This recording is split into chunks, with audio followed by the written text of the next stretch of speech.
Welcome to Bible Stories Network, where we share events from the Bible daily. The story of Pontius Pilate, the Roman governor who played a key role in the crucifixion of Jesus Christ, is more than a religious narrative. It is a tale of power, morality, and the choices we make under immense pressure. Pilate's story invites us to reflect on human nature and the far-reaching consequences of our decisions. Pilate's tenure as governor of Judea was set against a backdrop of significant unrest. Judea, under Roman rule, was a region marked by deep cultural and religious divisions. The Jewish people, steadfast in their faith in one God, often found themselves at odds with the Romans, who worshipped a pantheon of deities and revered their emperor as a divine figure. The heavy taxes imposed by Rome exacerbated the tensions, creating widespread resentment among the Jewish population who longed for freedom and autonomy.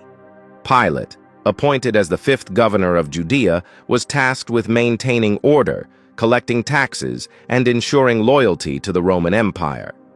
It was a role fraught with challenges, requiring both diplomacy and a firm hand.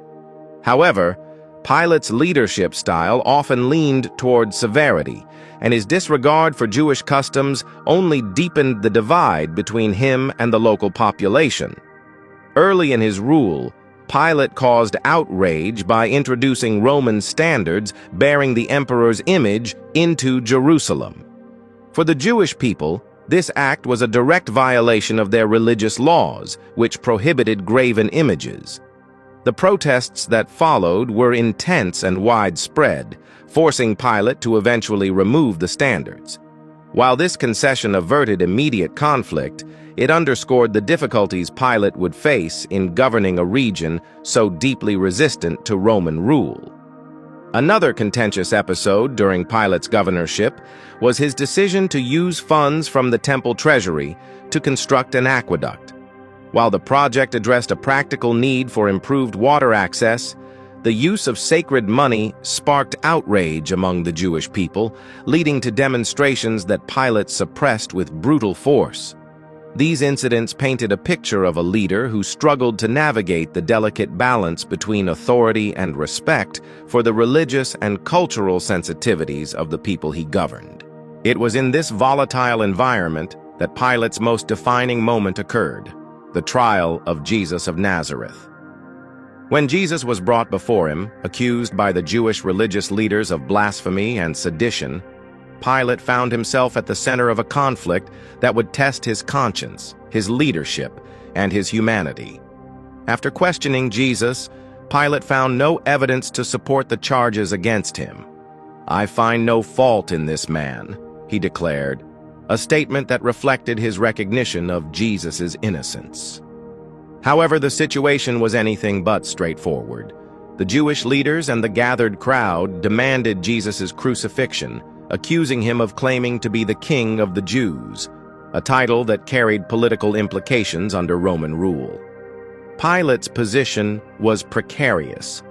Releasing Jesus risked inflaming tensions with the Jewish leaders and the crowd, who warned that sparing him would be seen as disloyalty to Caesar. At the same time, Pilate's conscience, bolstered by his wife Claudia Procula's warning, urged him to act justly. Claudia, having experienced a disturbing dream about Jesus, sent Pilate a message imploring him to have nothing to do with that righteous man. This intervention added to Pilate's inner turmoil as he grappled with the weight of his decision. In an attempt to avoid making a definitive choice, Pilate sought to deflect responsibility. He offered the crowd a choice: to release Jesus or Barabbas, a notorious criminal. To Pilate's dismay, the crowd chose Barabbas. Even then, he hesitated, asking the crowd, "What shall I do then with Jesus who is called the Messiah?" The response was unanimous and chilling: "Crucify him." Pilate's reluctance to act decisively reflected his fear of losing control, both over the immediate situation and over his position as governor. Ultimately, Pilate capitulated to the demands of the crowd. In a symbolic gesture, he washed his hands before them, declaring, "I am innocent of this man's blood." It is your responsibility. This act of abdication, meant to absolve him of guilt, has become one of history's most enduring images of moral evasion. Despite his outward display, Pilate's decision to hand Jesus over for crucifixion would define his legacy and weigh heavily on his conscience. The crucifixion of Jesus was a turning point in history, carrying profound religious and cultural implications. For Christians, it represents the ultimate act of sacrifice and redemption, the cornerstone of their faith. For Pilate, it marked the moment when his struggle to balance justice and pragmatism resulted in the death of an innocent man.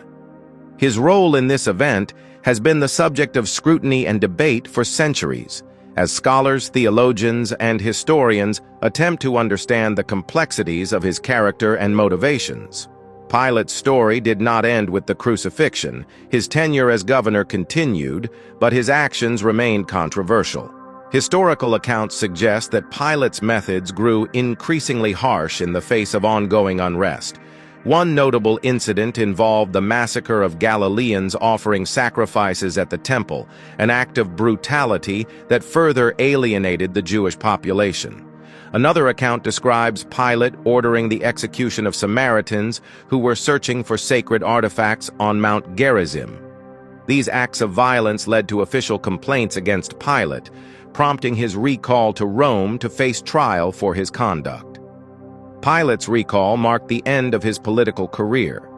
His return to Rome coincided with the death of Emperor Tiberius, and while the new emperor, Caligula, dismissed the charges against him, Pilate was not reinstated as governor. Stripped of his authority and status, Pilate was exiled to Gaul. According to some accounts, his life ended in tragedy, with Pilate taking his own life, overwhelmed by the weight of his past decisions and their consequences. The story of Pontius Pilate serves as a profound reminder of the complexities of leadership, the struggle between conscience and duty, and the enduring impact of our choices. Pilate, caught between his moral convictions and his political obligations, made a decision that altered the course of history. His attempt to navigate an impossible situation ultimately led to the death of an innocent man and his own downfall. Pilate's legacy is one of moral ambiguity. Was he a weak leader who succumbed to fear and external pressure, or a pragmatic politician trying to maintain order in a volatile region? His story challenges us to reflect on our own lives and the decisions we make when faced with ethical dilemmas. It reminds us that while we may seek to absolve ourselves of responsibility, our actions and inactions carry consequences that cannot be undone. Thank you for watching this episode of Bible Stories Network. Let us continue to learn from these timeless narratives and the lessons they offer for our lives today.